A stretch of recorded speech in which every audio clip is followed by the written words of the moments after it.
Okay, so we're going to have another consulting session. Today we've got Mage Pro. Let's get him on the line.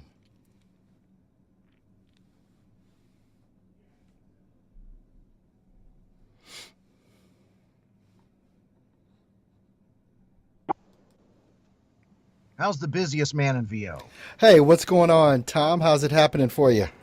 Oh, good, good. All right, No well, stress. we're recording today, and so this is a consulting session. So, what's the question you got for Earl today? It all has to do with auditions, Slate Okay. or the Slate. And if you do Slate, what do you include in the Slate? What do you not include in the Slate? They will tell you. This is an easy one. It's like when you're trying to make a decision on whether or not you're going to slate something or not, usually, at least in my own experience, when I get an audition, sometimes they'll literally say, this is what we want you to slate. Besides that, if you ever have a question about whether or not you should really slate or not, what I do is I put when I save the file or I export the file, I Right. put the name of the job underscore audition underscore Earl Hall. So most of the information that they need is right there in the file name. It's right there in the file name. If you're using something like, well, I mean, I use Adobe Audition, and you can put that stuff in the what do they call it? The M something or another information in the file, and you can put. I mean, you can put your name, you can put your phone number. There's a lot of stuff you can put in there if you want to, but in the slating process, most of the time, if they don't ask for it, I actually don't do it. I just do what I just said that I did. But if they ask for a slate, they give you very specific instructions in an audition on how they want you to slate it. Gotcha. What about on demos? I don't know if you've been hearing them lately. There's been a rash of Mm-hmm. demos I've been listening to that are coming out from other people, Mm-hmm. not from Earl Hall Studios, but Mm-hmm. where they will at the very beginning of it have the person whose ever demo it is, they'll say their name and what kind of demo it is. Okay. Now you went from auditions to demos. Right. So okay. Jump All right. track. So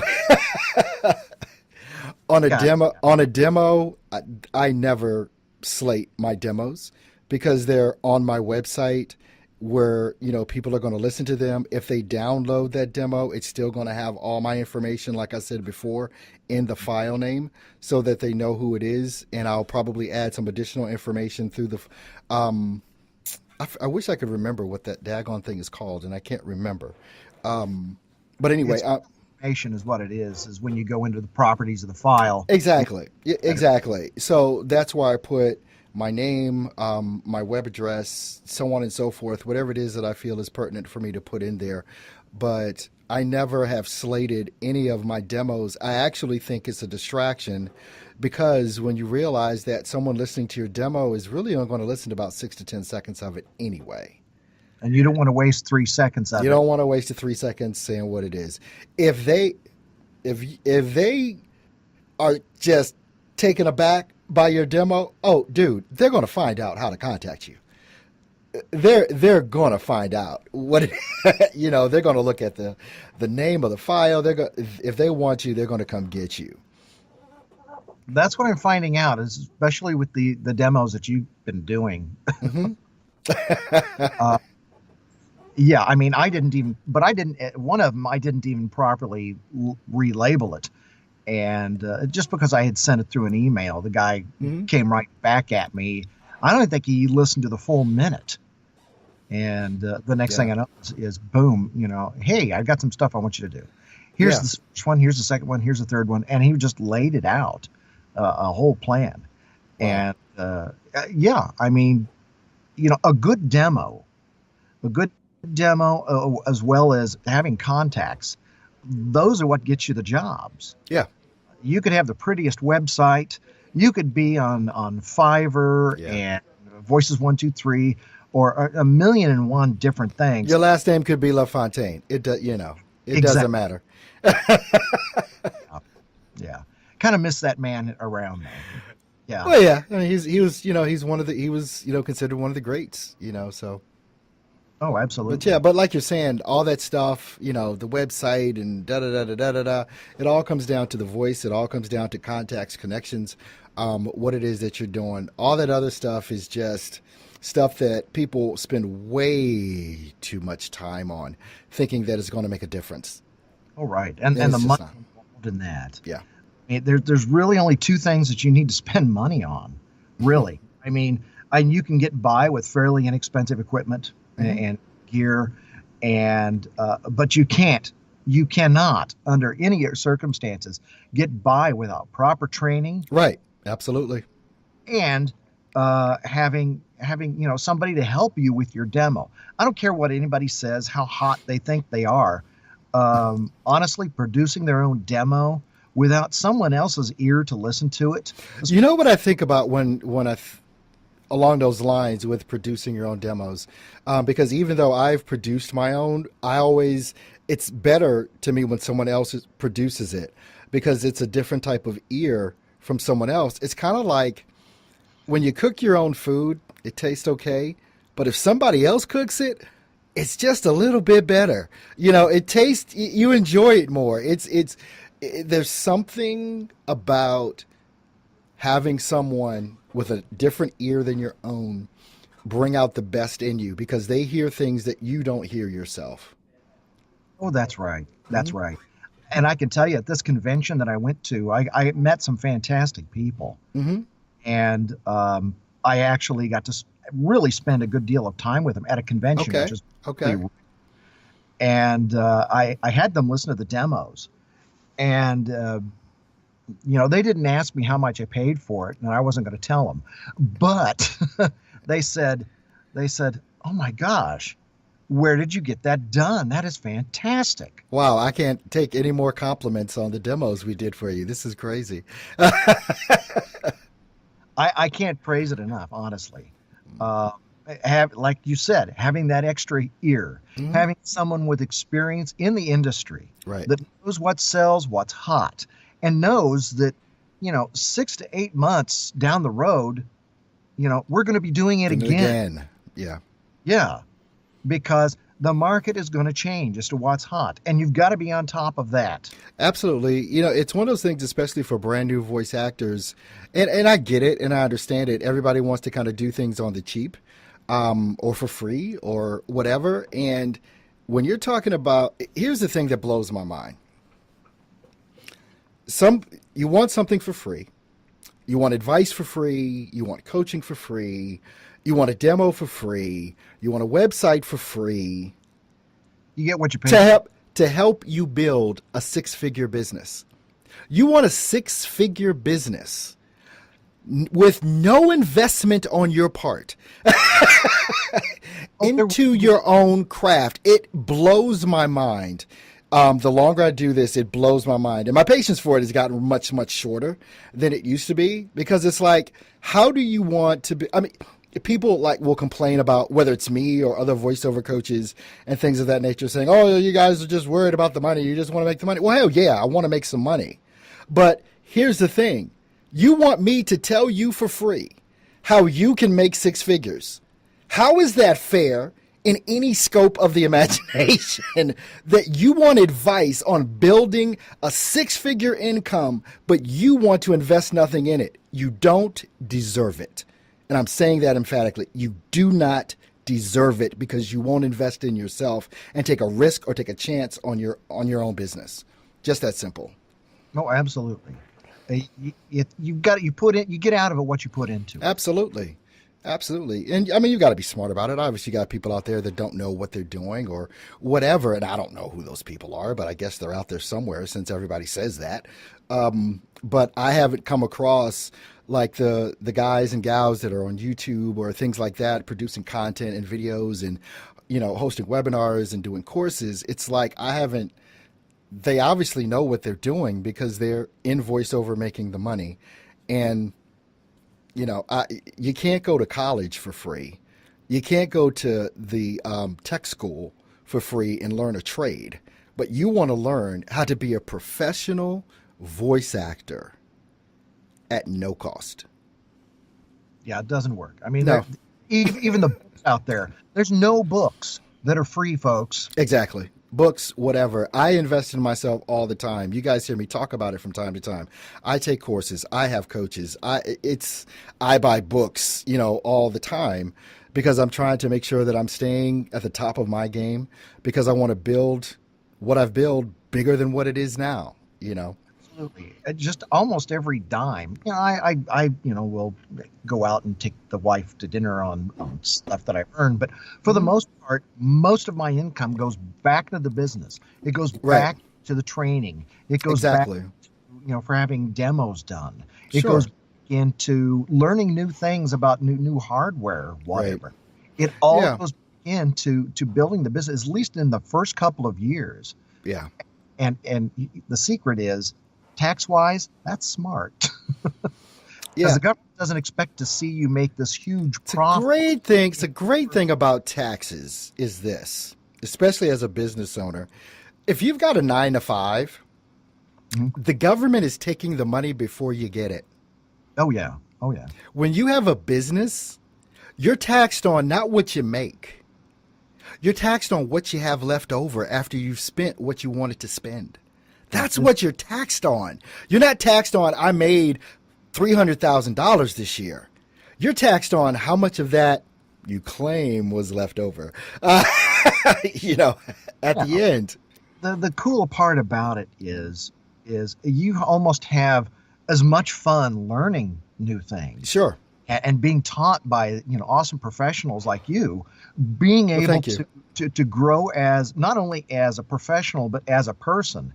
I found out some things that just rocked my world that have changed not only how I feel about myself but how I treat other people as well. Sure.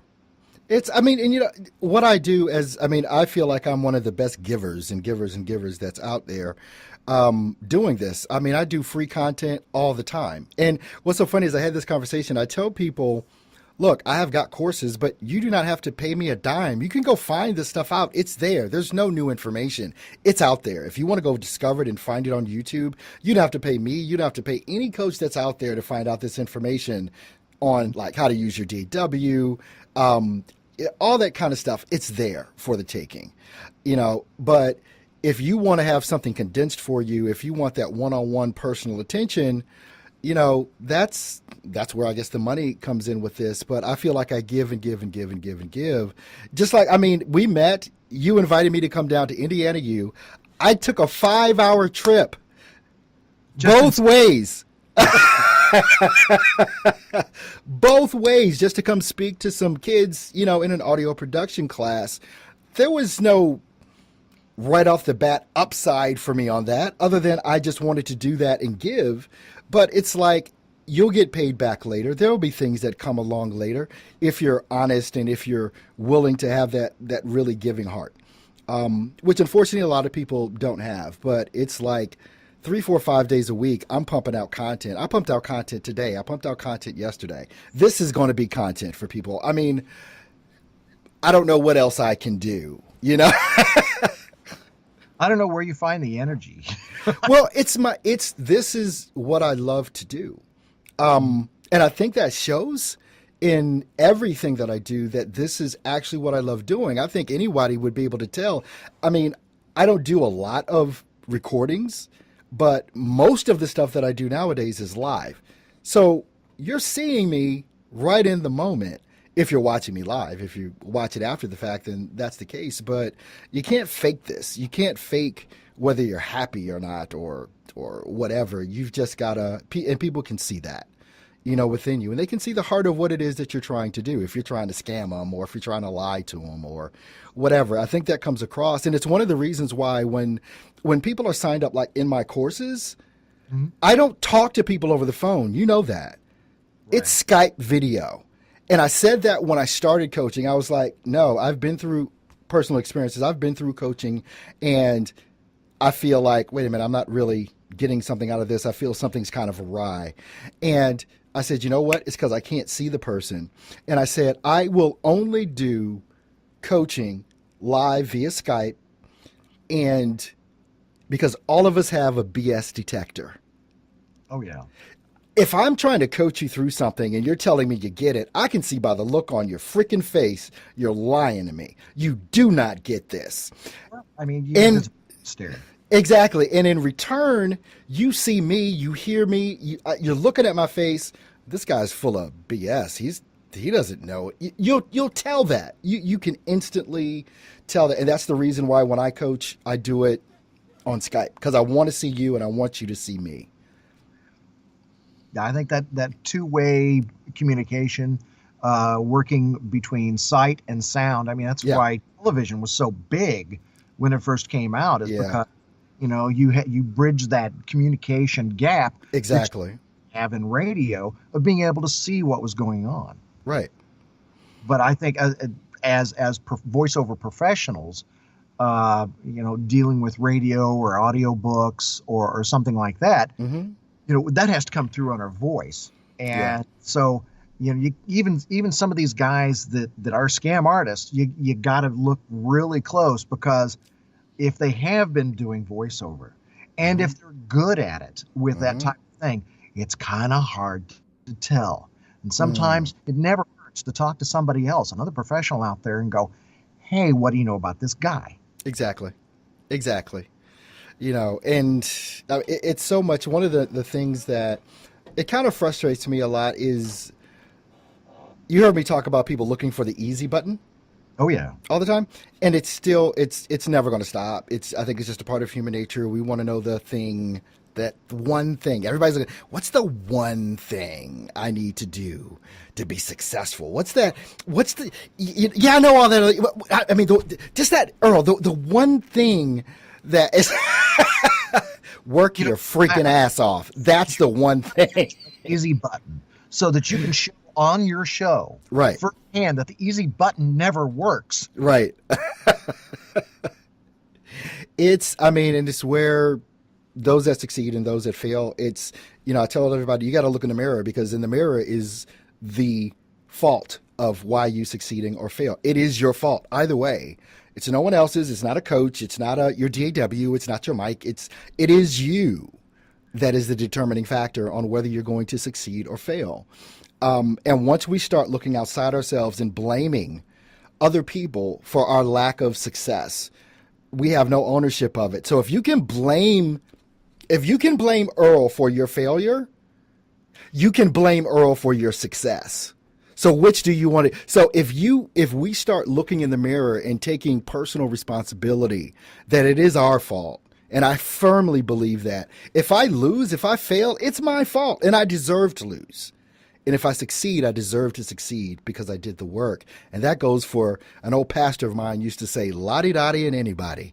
I've heard that before. And it is really true, because if you don't do anything, if you listen and you take all these courses and you do all these things and you don't take the advice, if you don't take what you've learned and put it into action, Yeah. you're never going to get anywhere. Not for 2 days, not for 2 weeks, but a year. You've got to, it's so much work that's involved in doing what it is that we do. And most of it is about promotion of ourselves, learning how to use things like social media, because it's not going away. It's here.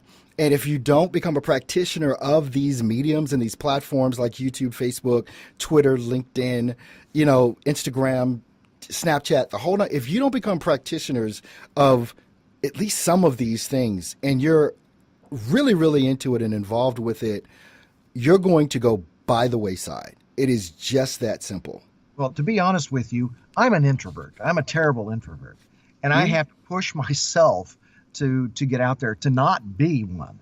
Because if you're an introvert, you need to, and you want to be successful at this business, Right. you need to step out of your shell. You need to start growing out of your shell in order to grow financially and for your business. Let me tell you how serious this is. When you look at the movie TV industry, they're selecting actors. Producers are selecting actors based on their social media followings. Because they know if they put this actor in their movie, they're going to have built-in audience because that actor is going to be on social media talking about it. They've got 10, 20, 50 million followers. Whereas you could be, and if you are a good actor per se, but you have no social media following, and they've got a less than good actor, but they have 20 million followers, guess who they're going to put in the movie? This is real. This is happening. It's going on right now. Get on social media. It seriously has. Just what would you say over the past 5 years? A dramatic upswing in the use of social media to further people's career. And where it was just, somebody talking about, well, I think I'll wash the dishes later. Right. And, seriously, who cares about that? Exactly. If you're some big name, and like Julia Roberts, and she announces she's going to wash her dishes, there'll be millions of fans out there that'll go ooh ah over it. Yeah. But if you're, the voice of Kokomo, Indiana, and you're going to wash your dishes, shrug. Yeah.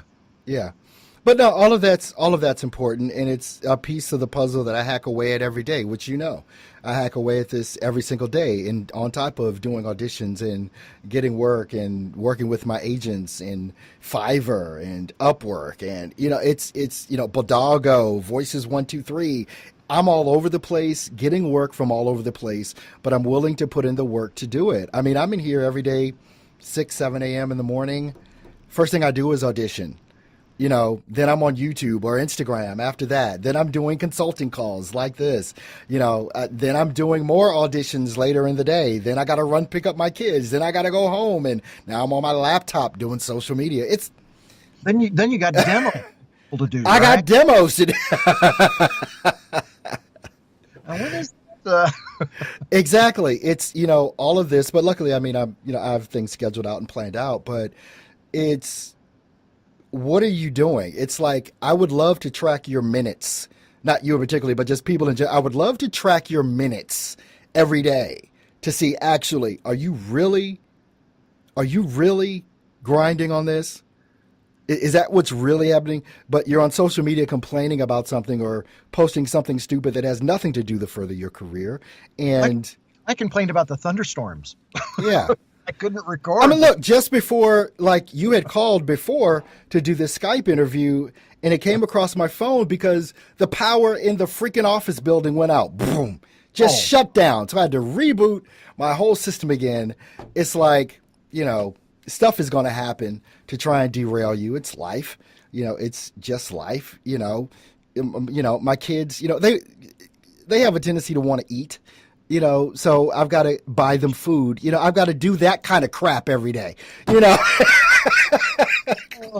Yeah, I need a ride here, Dad. Oh gosh, yeah. Especially I've got a 12-year-old daughter. She wants to go places. She I think it was Saturday or Sunday. She's like, Dad, can you take me somewhere? No, I'm not leaving the house today. It was Sunday. It was Easter. No, I'm not leaving the house today. It's not happening. And they're out of school all week. So it's like, no. Yeah. You have an iPhone, you have video games, you have books, you have a trampoline outside. You have, we got a big old trampoline in the backyard that all the kids come and play in. Basketball court in the backyard. You're bored. Really? You're bored. All right. Oh, man. All right. Well, it looks like your Skype is breaking up here a bit. You got frozen there. Oh, I think we got froze. I still see you, but your face is all frozen. But did you have any more questions? And we're running out of time now. But did you have any more questions in regards to?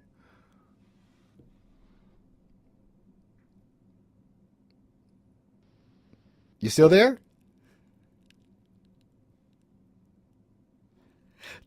Tell you what, turn your video off, and we'll just get your audio. Are we back? Okay, there we go. I see you now. I see Yeah. you now. All right, we're good. We're good.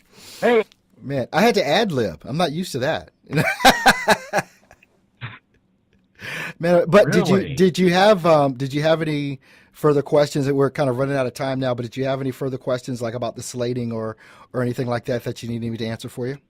um, I going back into the auditioning part. I've kind Hmm. of heard one thing where they say it's a conflicting thing. One is you want to put your best foot forward. That's number one Hmm. for your very first little segment that you have in your demo. Hmm. Uh, and so, do you come in with your real regular voice, especially if you're doing character or if you're doing video games or something like that, where most of the rest of the demo are different voices or different characters. Hmm. So, which is best to lead off, the real you or the snappiest thing that you can?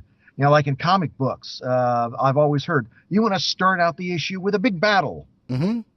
Well, it doesn't work the same way with video game demos or You character. know, I have a tendency to want to put my best foot forward, and whether that's in my own natural tone or not doesn't matter. It's just what I think is probably the most ear-catching thing that I can do right out of the gate is really what I do, and because at least that'll hold their attention, hopefully. But what you got to understand is, I wish I had some dice because it's a freaking crapshoot. I It don't is. care what you do in voiceover. Many times it is a freaking crapshoot because there's one thing we cannot control. That thing that we cannot control is that when someone puts out a job for bid or whatever, my friend, in their mind, they already have the voice in their head. They have the sound, they have the tone, and you do not know what that is. So every audition is a crapshoot because it doesn't mean you weren't good. It doesn't mean you don't have the skill. You just didn't sound like the voice in their head. And believe me, they've got one. So we have to, as voiceover artists, we need to become telepaths. Exactly. It's a requirement. It's one of the things I teach on a daily basis. If you cannot read people's minds, you need to just quit today. You can't do it. That's the challenge of voiceover, Yeah, is trying to match minds with the people that are out there hiring. really is. It really is. Are you going to do the right voice for whatever it is that Right. you want? Is this what you want? Exactly. Looking for It's somebody like this. What are they looking for? And sometimes they don't give you enough information to go on. yeah. Sometimes you just have to make up a background Yeah. or something for whatever you're auditioning for. Exactly. Hardly anything. I know. Exactly. Hmm. Well, look, man, our time's up here. I've got your script ready. I'll be emailing that over to you a little later for your video game demo that we're going to be doing. So we're going to be able to get that wrapped up here pretty quick. So I'll send that over to you probably in the next 2 hours or so. I'll be sending it over to you. But hey, thanks for the question. Thanks for calling in. We'll see you next time. All right, sir. Take care now. Bye-bye. Bye.